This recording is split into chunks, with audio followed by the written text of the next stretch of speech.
کا انتقال ہو گیا اور انہوں نے مہر نہیں دی، ٹھیک ہے، اب مہر نہیں دی ہے تو اب مہر کو معاف کرانا کیسا ہے؟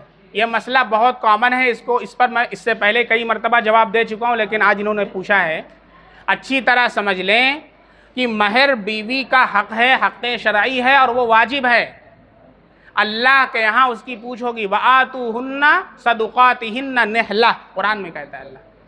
اس لیے مہر کا دینا واجب ہے۔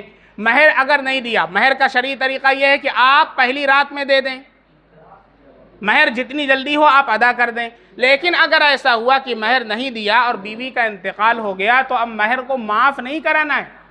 بہت سے لوگ جا کر کے کہتے ہیں مہر معاف کر دو، مہر کو معاف، اس کا جب انتقال ہو گیا تو وہ کہاں سے معاف کرے گی؟ اس کے تو اختیاری میں نہیں ہے۔ اب کیا کرنا ہے؟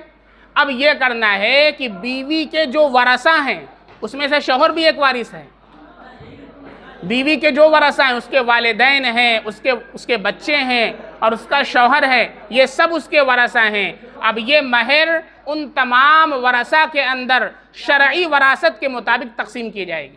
اب آپ یہ اپنا مسئلہ دارالافتاء میں لے کر کے آئیں گے، لکھ کر کے، وہاں پر آپ کے سوال کا استفتاء کا جواب دیا جائے گا اور مہر لگا کر کے بتایا جائے گا شوہر کو کتنا دیا جائے، ان کے بیٹے کو کتنا دیا جائے، ان کی بیٹی کو کتنا دیا جائے، ان کے اماں کو کتنا دیا جائے، ان کے ابا کو کتنا دیا جائے۔ ایک آدمی لندن میں، ایک جاپان میں رہتا ہے تو اب آپ کی یہ ذمہ داری کہ جا کر سب کو پہنچائیے، چاہے آن لائن بھیجیے۔ معاف کرانے سے معاف نہیں ہوتا، اچھی طرح اس کو سمجھ لیں۔